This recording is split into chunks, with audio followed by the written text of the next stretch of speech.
we'd like to share with you because we cook from the monthly specials every month. And we pick items from the monthly specials to be able to make these recipes for you.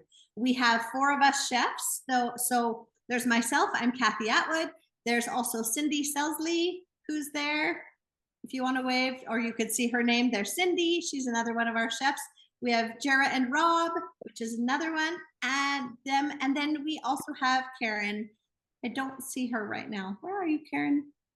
You will see her shortly, and she will be on because she's cooking as well. So we are excited about this. So what we'll have you do, which everyone basically is muted right now, that's perfect. We like to have it muted just so that then you can see whoever's presenting in that time. So if you have questions, we're holding that off until the end, and then you're welcome to unmute and chat and ask questions at the end of the presentation when we stop the recording. So save your questions for there, but we're happy to answer any questions that you might have. So just with a hands up, who prepares delicious big meals every night for supper? Do you? You do? Nice, nice. Well, that's good.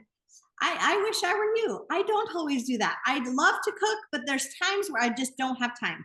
I'm rushing here or there, and life just kind of gets crazy. And so on those times, I'm so grateful for certain things that we're going to share with you today. So a lot of times I find that, and I think some of you might fall into the same boat, but sometimes you're just too tired to prepare a meal, or sometimes you just don't have the time or the ingredients in your fridge because they've grown legs and walked away because they've gotten fuzzy. But we're going to show you 5 reasons why Thrive will make your life better. And we'll share those throughout the presentation today. So what we're going to do, we're going to turn over the time to our very first chef, which is Jara and Rob today, and they will start us off. All right, let's be honest. The chef is me, although he does chef every once in a while. But today I'm going to be sharing something with the peaches, which is one of the items that's on sale. I love to do meals in a jar. One of the best things about Thrive Life, I mean, it really ticks so many boxes, but one of my favorite things is that it has a really exceptionally long shelf life. So in the can, before the cans are opened, it's going to have a 25-year shelf life, most items. And then after the can is opened, you usually have about a year to use everything up, which is really great. So I like to put things, we really like that because we like to be prepared for emergencies. Like that's kind of our thing. We want to make sure that we are prepared for anything. So I like to take it one step further and make meals in a jar because that way, if you have an emergency, you might not want to be hunting around for all of your individual ingredients. So I like to combine it all. So all you have to do is add water. But today I'm actually doing a dessert in a jar. It's not actually a meal unless you want to have dessert for dinner, which is totally acceptable, or dessert for breakfast. So I'm doing a peach cobbler because really, like in emergencies, sometimes you just want to have a little bit of comfort and a little bit of familiarity. So you might want to have a dessert. And it's also probably important to remember that there's lots of different kinds of emergencies. It's not just power outages and, really extreme events. It might be, someone in your household loses their job and their income, and you just, you need to have food without going to the grocery store, or someone gets sick or injured and you can't get to the store, or you can't do all of the chopping and the heavy lifting that comes with cooking and preparing a meal. So lots of different kinds of emergencies. And so this is going to be a peach cobbler meal in a jar. We do pre-record our segment because we just have a crazy house with lots of dogs and cats and animals. You're going to be going. So we're going to share our screen and show how to make this peach cobbler meal in a jar. Hopefully everyone can see the screen and hear this. Now the first jar is going to be the topping, and the topping is very simple. It's just these 5 ingredients, and this actually goes together in a pint jar. So I'm just going to add my ingredients here. This is flour, so I've got 1 cup of flour. Next, I've got a 1/2 cup of white sugar. This is baking powder. So this is a 1.5 teaspoons of baking powder. Now what I like to do with baking powder and baking soda is to run it through a fine wire mesh sieve or strainer, just like this, just because if there's any lumps or clumps, you can see that I do have some lumps and clumps there, that will get those out. So I like to do this whenever I use baking powder or baking soda. Next, I've got 2 tablespoons, which is the same as 1/8 of a cup of instant milk powder. And then I've got butter powder. So this is a 1/4 cup of butter powder, and that's my final ingredient. So now this jar of topping is ready to go. Sometimes what I like to do here is put a sugar packet on the top of the jar, especially if you could find like the coarse sanding sugar or something like that in a packet, something a little bit fancier. Or you could make yourself a little packet of that type of sugar. And that just gives a nice added touch to the top of our cobbler, but it's not necessary. So I am just going to tuck a sugar packet right on the top there and seal this up. And this is the cobbler topping all ready to go. Now I'm going to put together the filling. Now this one is going to go into a quart-sized jar, and I'm just going to use the same funnel that I used for my topping. It's not going to bother anything that's got that little bit of residue. So I'm going to be adding my fruit. I'm going to be adding basically about 4 cups of peaches. So I'm going to put my first 2 cups of peaches in first. If I can get them to fit down my funnel.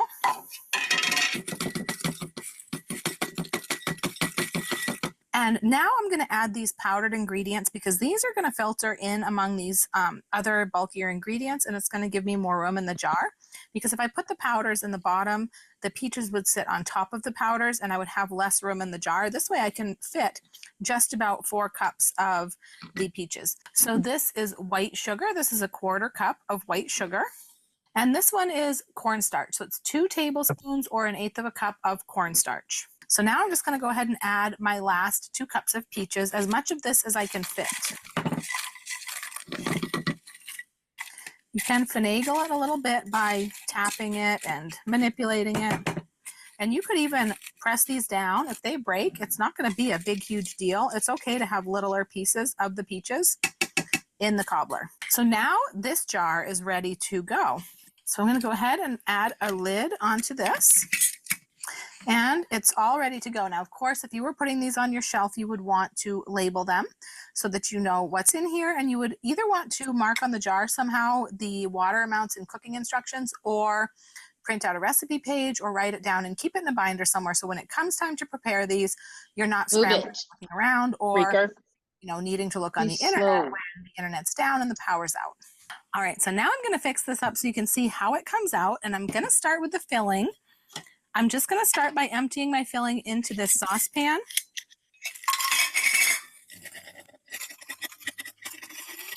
And now I'm going to add 2 cups of cold water. I am going to first pour it into my jar because you can see that I've got leftover powder like sugar and cornstarch in there that I don't want to leave behind. So I'm just going to put that from the jar into the pan. And I'm going to give this a mix. I want to blend that cornstarch into the cold water, and I want to get all of the fruit kind of submerged and dampened. But then I'm going to let this set for 10 minutes, about 10 minutes, so that it can start absorbing the water into the fruit before I put the heat on, just because once this liquid starts to thicken, it won't absorb as easily. Okay, this has been sitting just over 10 minutes. You can see that the peaches have gotten a lot softer, so they have soaked up a lot of this liquid. I'm going to go ahead and put the heat on. And I'm going to keep it kind of low so I can bring it up to a simmer slowly. Bringing this up to heat slowly is going to give a little bit more time for that liquid to absorb into the peaches. I'm going to let this go till it gets nice and bubbly and thick. All right, there we go. That is pretty bubbly and thick. You can see how nicely that glaze has thickened up, and it's definitely steaming and bubbly. I'm going to go ahead and turn this off, and I'm going to get it into my pan. I am using a 1.5 quart Pyrex baking dish. I did not even butter this or grease it. You can if you want to, but I find it's not really necessary. So I'm just going to go ahead and put this right into the pan. Oh, it smells so good. I'm going to go ahead and set the filling aside, and now I'm going to mix up the topping. So I'm going to take my topping jar and remove the little sugar packet. And I'm just going to empty this into my bowl here, my mixing bowl. I'm going to start by taking a whisk and just whisking it to combine all of my ingredients and break up any clumps that could be in there. I would do this with any type of baked good like this, where I had all these different powdered ingredients all separate. And now I'm going to add my water. So we're going to need anywhere from a half of a cup of cold water up into 5/8 of a cup, which would be 2 tablespoons more than the half a cup. So I'm going to start with the half a cup, and we're going to see the consistency we'll get. It's probably going to need a little bit more, but we're going for kind of a loose batter consistency, kind of like a cake batter. So we're definitely going to want a little more water than that. I am just going to add the extra water, though, a tablespoon at a time, because I don't really know if I'm going to need both of the tablespoons. So we'll start with that. So this can depend on a lot of things. It can depend on the humidity in the air where you live and things like that. I am going to use a little bit more, just a splash. And that looks perfect right there. So I like to just dollop this on. I usually use my little small cookie scoop and just dollop it on all around the pan. It's going to cover most of the filling, but it may not cover all of the filling. And it does not have to be particularly perfect. All right, that's looking pretty good. Now, the last step I'm going to do here is I'm just going to open up my sugar packet, and I'm going to just sprinkle the top of the crust or the topping, whatever you want to call it, with some sugar. Like I mentioned, this would probably be nicer if it was like a rougher type of sparkling sugar, but this will do the trick. If you don't mind cinnamon with your peaches, you could use a cinnamon sugar, anything that you have, especially in a packet. So this is ready to go in the oven. The filling is hot. It's not going to take too long. I'm going to pop this in at 350 degrees until it's done. All right, it is done. In hindsight, I think I could have used a bigger pan, a wider pan. My first instinct was to grab my 2-quart round baking dish, but I swear I've made it in this pan before, but this would have been even better if it was spread out a little bit more. So this did go for 35 minutes, and part of the reason is because it was such a small dish, so it was so deep. But it actually is better to be a little bit more spread out and have the topping a little bit more spread out, but this is still going to taste amazing. I'm going to let it cool just a little bit, and then we will come back and taste it. All right, this has cooled somewhat. It hasn't cooled a whole bunch, but it can definitely be served warm. It is delicious warm, and I can't wait to dig in. So I am just going to serve it up. Look at how beautiful that is. I'm going to put some whipped cream on it. This would also be good with ice cream if you were not having a power outage.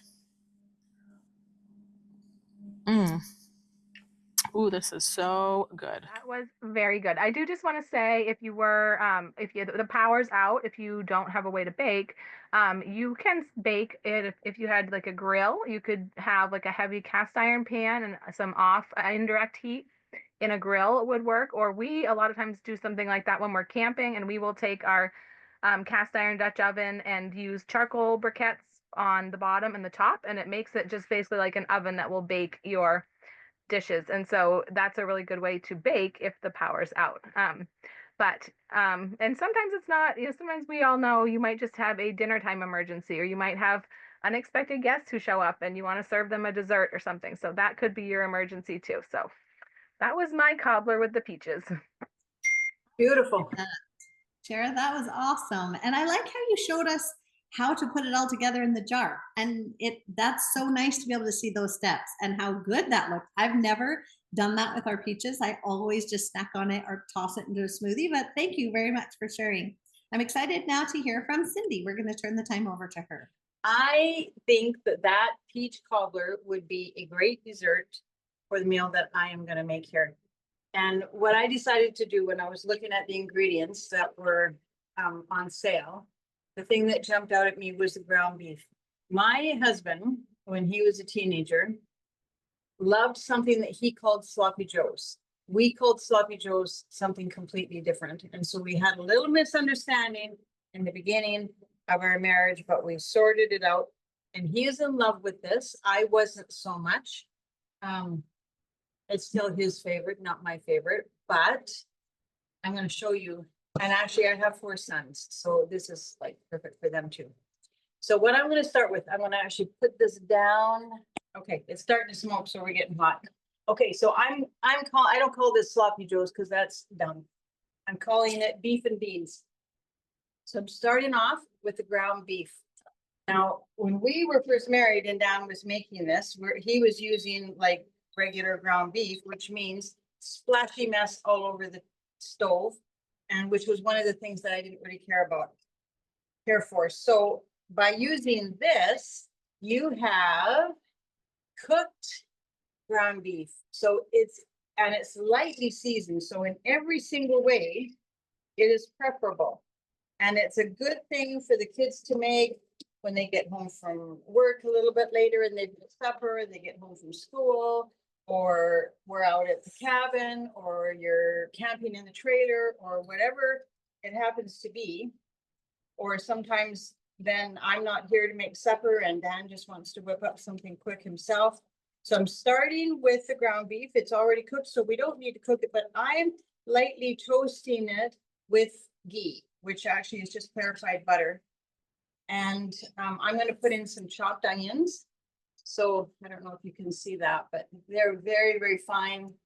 And I'm going to just put in probably about a quarter of a cup in there and lightly toast those two things together.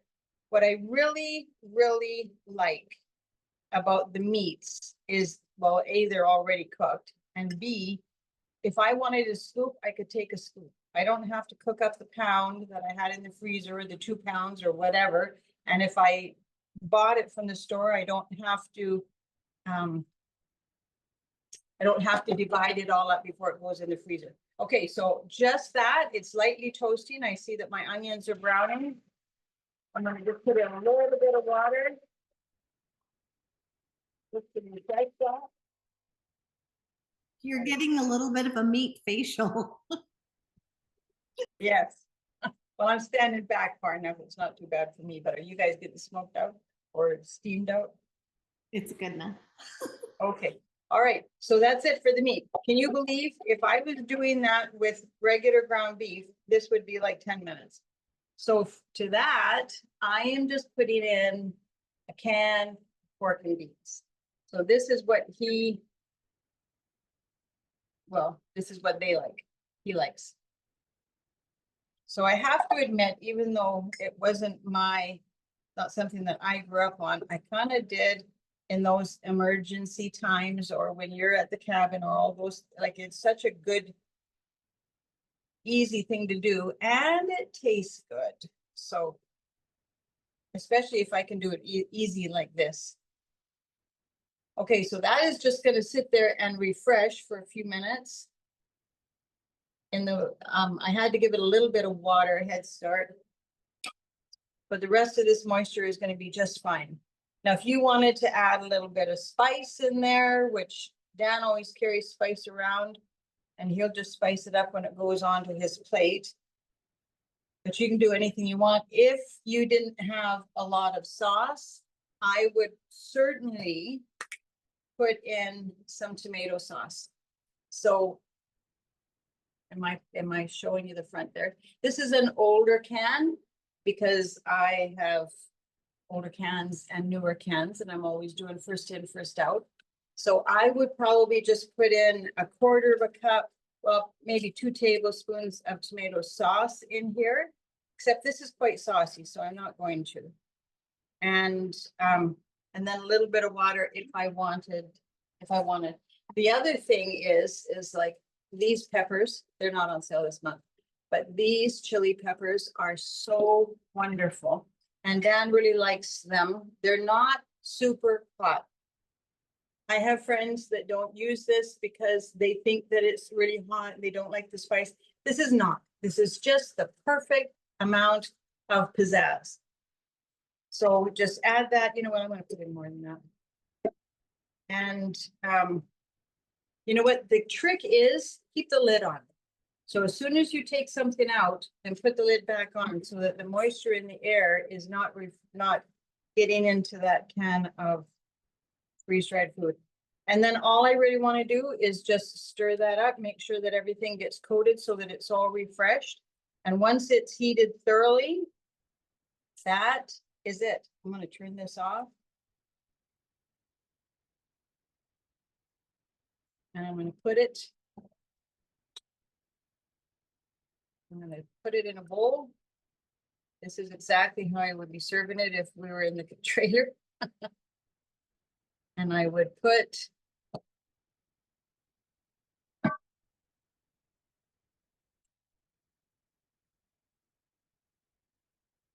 a nice piece of sourdough bread with it.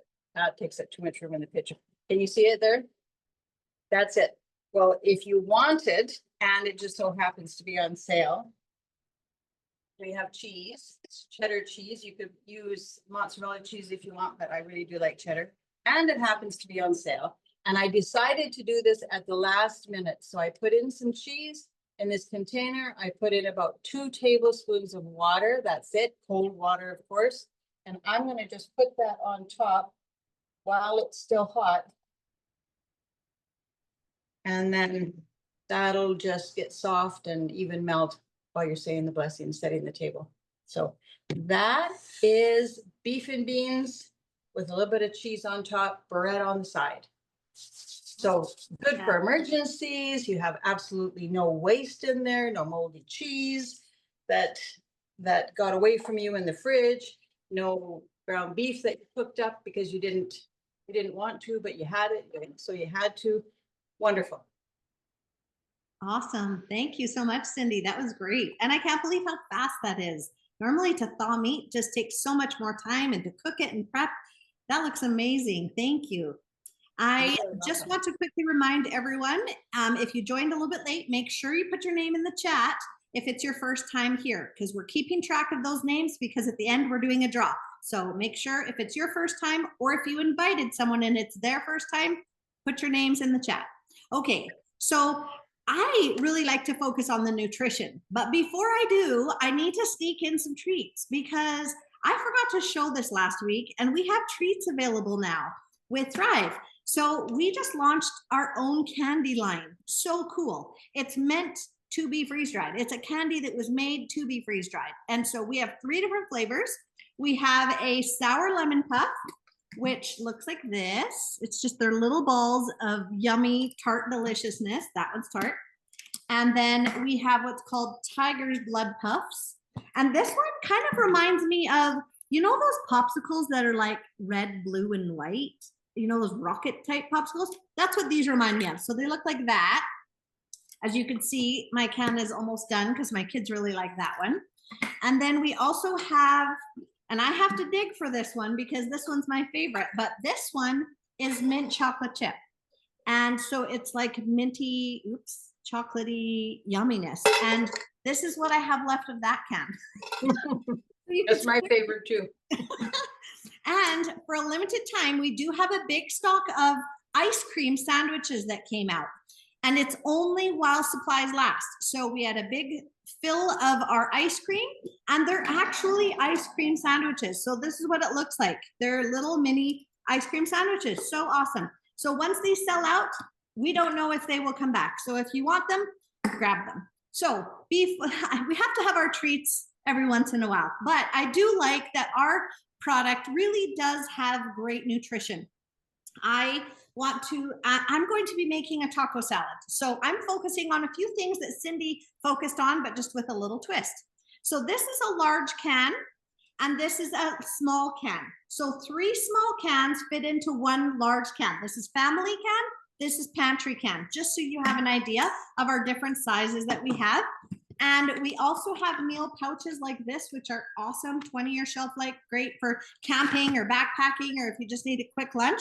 Those are amazing, and they're large portions, which is really good. And we don't have any added salt, sugars, or different flavors in our food. It's just real simple food. And what I really like is this Nutrillock symbol. This is on our cans, and what this means is we go through a 40-step process to ensure the highest quality, taste, and nutrition are in our food. We pick our produce at the peak of ripeness, which in turn means it's full of flavor, nutrition, all the goodness is there. When it's picked ripe, then it's flash frozen within a couple hours after picking and freeze dried and put into our cans that then have a 25-year shelf life. That's pretty awesome. Then after you open the can, it lasts, well, for me here, I live in a pretty dry environment, so it lasts about a year at least on my shelf. I don't ever have a can that lasts that long because we go through it before it will ever go bad. And like Cindy said, you don't have to worry about it if you're making sure you put the lid on afterwards. That keeps the moisture out, and no moisture can grow in a dry environment. So it's really great. And so in turn, because we pick and freeze dry so fast, all that nutrients is locked in. When you compare that to the grocery store, where produce is picked green so that it can last as it travels to the grocery store, sometimes a week or two by the time it hits the grocery store shelf, it loses nutrients. So that's where we have more nutrients in our cans than the fresh produce you buy from the grocery store. We're going to be making things like peach cobbler. Either we live in peach country, or we just got a real good deal on peaches, which nobody gets anymore, or we're opening up a quart that we canned or whatever. But by having it freeze dried, so you'll notice that this is an old label, because nowadays all of our labels look like this. So when I look on the bottom of the can and I see the date that was stamped on that can, this was sealed in 2016. So it's 9 years old. So I opened this in January. So after 9 years of being on my shelf in my food storage, which is longer than any way that you could, any frozen or home canned peaches or bought and canned peaches that you could ever have. But it is beautiful. In fact, while I was watching that video that you did, Jara, it made me want to have a few peaches, and I happen to have them. So I was able to do that. But what I really, really like is that 9 years later, I can still open that can of peaches, and it's just exactly as it was the day that it was sealed. Fully nutritious, 21 times more vitamin C in these peaches than in the peaches that we do buy from the grocery store, for all those same reasons that Kathy just mentioned. So anyway, I love the peaches. That's awesome. Thank you so much, Cindy. So what I'm going to do is I'm doing a taco salad, but I don't want to be over the stove on a hot day. We have a nice weather today, so I just want something fresh and fast. So I'm going to tilt my screen and I'll show you what I'm going to do. Can you see I hope you can see my bowl okay. So right here, I'm going to start with my ground beef, and I'm just going to sprinkle as much as I want for one serving.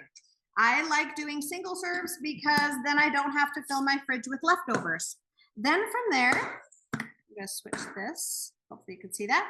I'm going to add the black beans. We have instant black beans that are so great. So basically it's like they've already been soaked and boiled for the few hours that it really only needs like 10 minutes of boiling to refresh these. They're so great. Again, I'm going to add green chilies, just like Cindy said.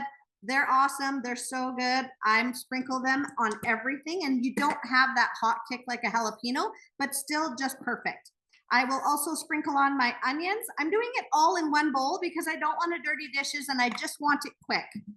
Then this is all I have. I mix it all together, and then I add my, if I could find it, there we go. My taco seasoning. I'll just add my taco seasoning to that.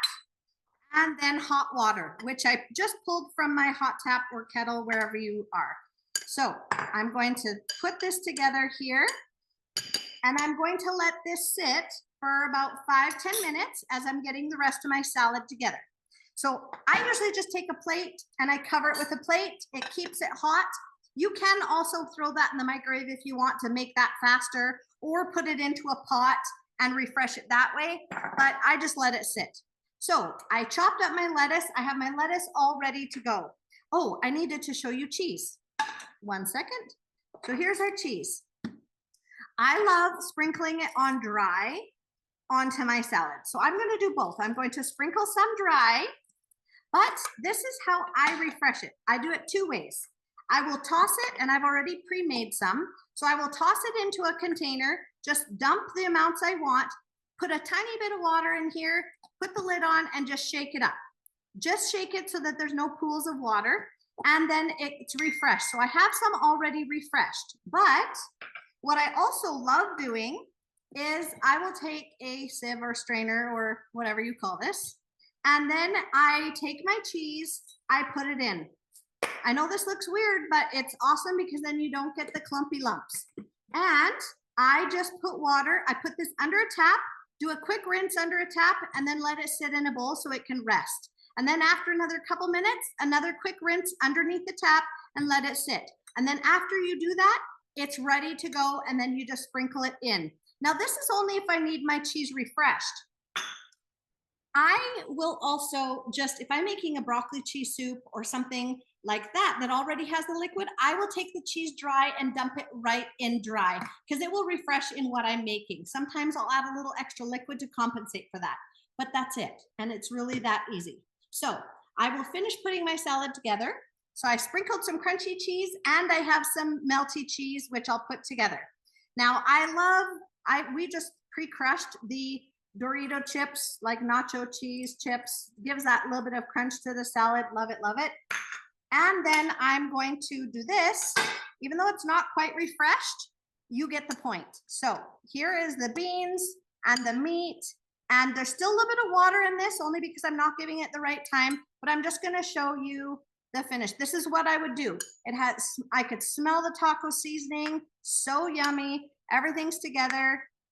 And there we go. So I will put the beans and meat and the onions, everything's there. I top it with some fresh tomatoes, a little bit of a garnishing of, you gotta have some like cilantro. Sprinkle the cheese, the melty cheese, so it gets all yummy. And then I top it with either some sour cream, some salsa, or I do a little drizzle of, it's a cilantro lime vinaigrette dressing that I make, and I drizzle it on that, and it's so good. It could be that fast. It doesn't have to be complicated. And just with hot water, you can have a quick instant meal. And I love that it's so fresh and fast, but yet warm and cozy with the whole taco motif. That's what you say. Okay, so I'm going to turn the time over to our next chef, which is Karen. We're going to go over to Karen now. Hello, everyone. So today I'm going to show you how to make hamburger soup. So I'm going to kind of do this a little backwards. I'm going to show you the final product first. So this is my hamburger soup.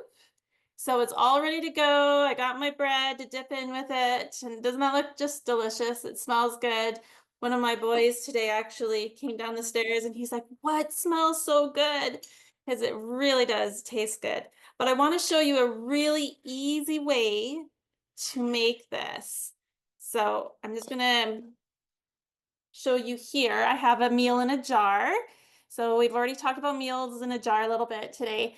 But I have my seasoning at the bottom. I wanted to layer it nicely because I want it to look nice on my shelf. And then I have layers of all the different ingredients in here. And then because this soup has barley in it, you need to rinse that first. And it takes a little longer to cook. And so I put all of this in my slow cooker. And that's why I did it earlier today. And I put it in dry in here in a Ziploc bag. And then you can, if you're going to use this within a few months, you just put a normal lid on. If you're going to store it, I like to use a vacuum sealer lid and vacuum seal that on. But I'm just going to show you what I put in this, and we're going to assemble one of these. When you're done, you just put all of this in the slow cooker, add 8 cups of water, and let it simmer for just a few hours. So about 3 hours on high is plenty. So I'm just going to put my camera down a little bit. Hopefully you can see. Okay, so I have all of my seasonings in here. I have beef stock, 3 teaspoons of that, 1 teaspoon of parsley, 1 teaspoon of garlic powder, half a teaspoon of pepper, 1 teaspoon of thyme, and I have 3/4 cups of tomato sauce, classic Thrive Life tomato sauce powder. So I'm just going to put that in.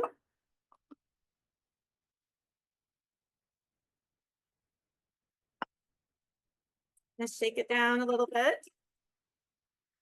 All right. And then I am going to add some peas.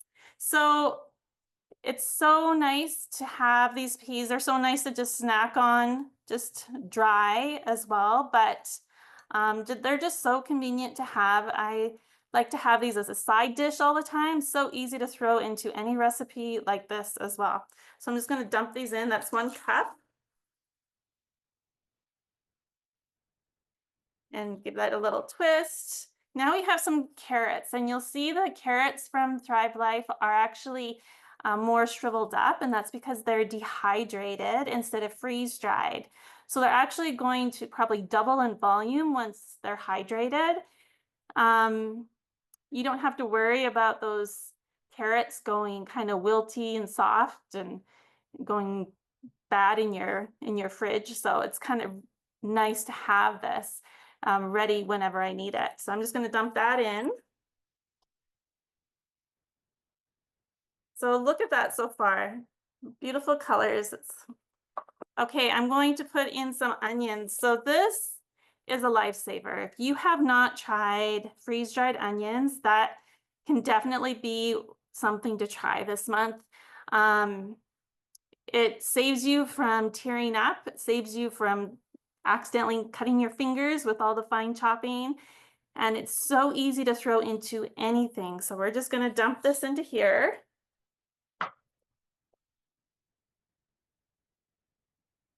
All right, and then we have our tomatoes. So tomatoes often start to get a little moldy at my house because I can't usually eat a huge vine full of them in time. If you put fresh tomatoes in the fridge, they start to lose their flavor. I don't know if you've noticed that, but they do. And so then I have to keep them out on my counter. And I don't really like to do that. It's not always pretty on my counter. So this is just so nice that I know these are picked at the peak of perfection. The flavor is going to be really good and it's ready whenever I need it, and I don't have to worry about it going moldy. And it's already chopped and washed and everything already, so it's fantastic. So I just put it in there. Again, I just twist it a little bit. So look at that, it's just beautiful. Imagine just filling your pantry with these beautiful meals in a jar. So nice. This is the ground beef. So you could actually eat this dry, and my teenagers, especially when they're on a protein kick, can easily be found eating the dry meat right out of the can. And it's fully cooked. You can do that, but we like to hydrate it. So They eat it like it's popcorn? yeah. Says What? one mom of 4 sons to another. Yeah. Yeah, 5 boys. 5 boys, and they like their protein. So okay, and then before I put the barley in, I have some bay leaves from my garden that I dried. I'll grab one. And I'm just gonna layer it on top. And maybe I'll just, there's a little trick. If you want to like get more room, you can take a fork or a knife and just kind of try to go around the edges and try to get it in a little bit more. But what I'm going to do for the barley, because remember, we need to rinse that first, and I didn't want to rinse it and dry it. I wasn't sure I'd be able to dry it well enough to store it again once it's been wet. So I'm putting the bag in already because then it can kind of go under the nook of the lid here. Now, ideally you have a wide mouth jar. I have a standard one right now, but that's what I had available. So here is the pearl barley. I have 3/4 cups. I'm just going to put that in. It's a good idea to put that plastic bag in first. Yeah, you know, when I tried it the other way, it wasn't really working. And this way you can easily take it out and rinse that. I have never in my life rinsed barley. Oh my I've never goodness, even really? heard of that. No, you're right. Like I would just put that in there just plain and cook it all together. No, it's kind of like your rice. You kind of want to rinse that first, unless it's Thrive Life rice that's all ready to go. So Never done that before either. If you do it, Somebody- you floaties, and then you'll realize I want to make sure I rinse it. You Oh. just do a little mix and then watch. You'll see all the little lovely floaties. So I could probably get a little bit more barley in, but I'm just going to stop it right there for now. Somebody just asked if you could use instant barley for this. We don't have instant barley, but yeah, if you have it, you can definitely put it in. I don't know why it wouldn't work. Yeah. So now you have this jar. Now I have two. Imagine filling your pantry full of these nice, beautiful jars. That could be a beautiful gift to give to someone as well.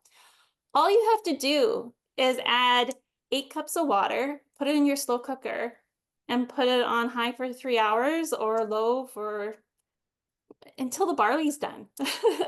So it's really good. It's really tasty. And I hope you try it and let me know how you like it. Beautiful. Thanks, Karen. That's awesome. I like meals in a jar. I think that's so great to be able to have that on hand and you just add water. So now that you've learned a little bit of how to use the food, we're going to turn the time over to our testimonial, and that is Tracy Taylor. She is a consultant with Thrive, an awesome consultant with Thrive, and she's going to share with us a little bit. We'll leave it to her. Thanks, Kathy. Kathy asked me if I would pop on and tell you maybe 5 reasons why I like being a Thrive Life consultant. But if you know me, you know that there's no way I could get it in 5. So I'm going to share 10 reasons why I like being a Thrive Life consultant. Whether you're a prepper or a busy parent or just someone who loves good quality food, Thrive Life has something for you. But being part of the team makes it even better. So here we go. 5 reasons. The food is amazing. Seriously, it's high quality freeze-dried food that tastes fresh and lasts for years. And as you can tell behind me, I don't just walk the walk. No, I don't just talk the talk, I walk the walk. All of those cans are open and we use them every day. There's not a day goes by that we are not opening at least 1 can. It's clean, convenient, and it's actually really delicious, which is kind of what makes our food different than other freeze-dried food companies. It's like everybody jumped on the freeze-drying bandwagon, but they forgot that we really want the food to taste good and not just survive the years. It will last forever, maybe not forever, but for as long as I'm going to last anyways. I get paid to share something that I'm already using.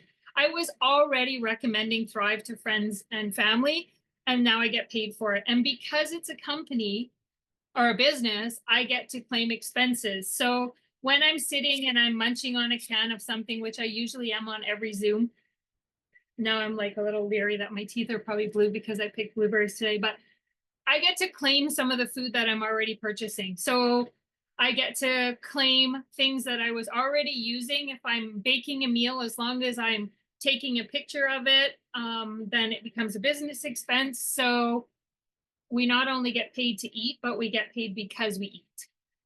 Number 3, it helps to support my preparedness goal. So for me, this was why I jumped into Thrive Life, was because I was looking for food security. It helps me to stay stocked and ready, and it takes away some of the stresses that were looming over me before I knew that I had this in my food room. It allows me a flexible schedule. So I can work this business on my term, part-time, full-time, or it's just for fun. It fits into my life. My life does not have to fit into my job. And not only can I work this job whenever I want, I can do it wherever I want. So sometimes I'm sitting at my desk. Sometimes I'm at my cabin. I wish I could be like Charles in a boat somewhere, but you can work your business from anywhere. So anytime and anywhere. Another thing I like about this business is we do not have the inventory hassles that go along with other businesses. I do not need to have a room full of food that is for other people to purchase. I do not need to guess ahead what might be the best sellers and stock up on that and then end up with shelves of inventory that I can't peddle out. When my customers want something, they order directly from Thrive, and I only order what I want.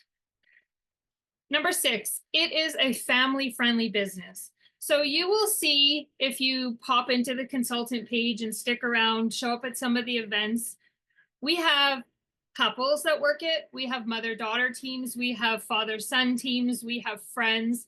But whether or not you're actually involved in the business with your family members, for those of you who have been around for any more than 14 hours, you will realize that your family is part of your team. So whether Karen's kids are eating the ground beef and she's using that as a testimonial, or Dan likes his sloppy joe a certain way, they are trying the foods out, they are testing them, they are promoting it. My kids know that if they use Thrive, they're not allowed to eat their meal until they take a picture of it. And that is why we have plaid plates. My kids also know if they go someplace and they're supposed to bring a meal, they're always encouraged to bring something with Thrive in. They are constantly advertising, promoting, and testimonialing my product. So we are a team in this business. Number 7, I love the community. I've met some amazing like-minded people who care about health, freedom, and preparedness. It's more than a business. It is a tribe. So funny, I'm wearing this shirt today, but I had this made for me. I saw the friends and I was like, oh, I have a lot of friends with Thrive. And so somebody made me the Thrive friends, but we really are more than just business associates here. Number 8, the discounts are awesome.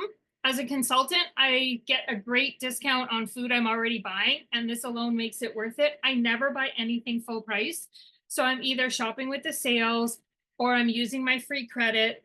We will, on occasion, get coupon codes, some that are available just to consultants, some that are available to everybody, but I'm using those coupons and that credit to help build my food storage and to help pay for my monthly food budget. There's real earning potential, whether it's paying for groceries or saving for a vacation. Thrive Life income stream is a real blessing. There are some people that are getting checks for $10, and there are some people that are getting checks for tens of thousands of dollars. So I won't say you can decide how big your check is going to be, but I will say that the more work you put in, the more income you pull out. And number 10, and maybe the most important, I'm making a difference. I help people eat better, to prepare smarter, and save time, and that feels really good. And I get to do it every day. You probably heard the saying, you know that you have the job that you should have if you would stop doing it, if you stop getting paid. And we used to always joke and say, if we won the millions, if we won the lotto, if we won the max, would we quit our day-to-day jobs? And I honestly wouldn't. I might get a little less stressed about some of the work I'm doing, but I would still be eating, cooking, sharing, and helping. So I just want to say that if you have ever thought about becoming a Thrive Life consultant, to reach out to the person who invited you here, because they would love to help you get started. Thank you so much for sharing that with us. You know, Tracy has fires all around her, but yet she's still so dedicated to be here. And I love that so much. Thank you so much, Tracy.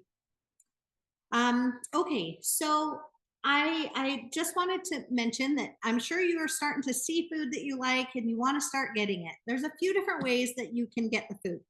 First is through the delivery service. The delivery service is awesome. You get wholesale pricing. You have your own little account. You purchase what you want when you want it, and it ships directly to you. And the bonus is if you spend $99 or more, you qualify for free shipping, which is huge. So the delivery is a great way to be able to get food right into your home. But then there's also, like Tracy had mentioned, is being a consultant. That is a great way to be able to get the food because you get all of the extra perks as well. There's always bonuses to be had. Kits start as low as $40, which is pretty easy to do. And then you can start building your business as little or as much as you want. You control that completely. When I first started, like Tracy, I kind of used my kids, sort of.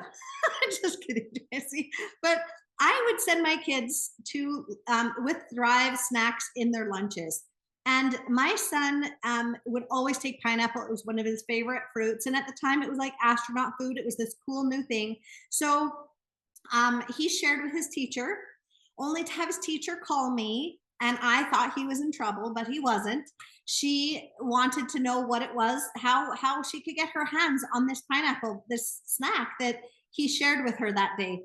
So I said, this is how you get it. And she went and purchased, and that was one of my first purchases. So I was really excited to be able to have that, and I didn't even have to do it. My son did it for me. He was the one that shared.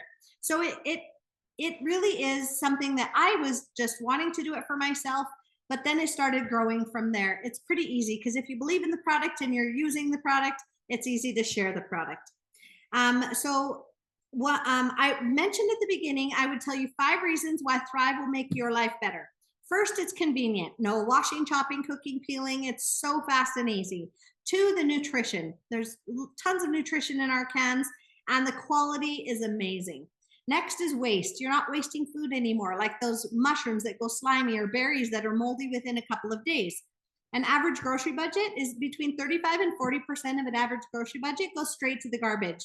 That's good intentions that end up going into the garbage. The 4th one is the shelf life, being prepared. I know Jara mentioned a little bit about the shelf life and how she does the meals in a jar, how awesome that is to be able to be prepared. But the shelf life with a 25-year, that's pretty great. And it gives you that peace of mind, having what you need on hand. And the 5th reason is to be a consultant, and you can make some money and make a little bit here and there to help out, which is another bonus. Now, I want to mention that everyone who came today came because of someone. So make sure you go back to the person that invited you here, and they will help get you started with ordering or with just getting some ideas with the recipes, whatever that is.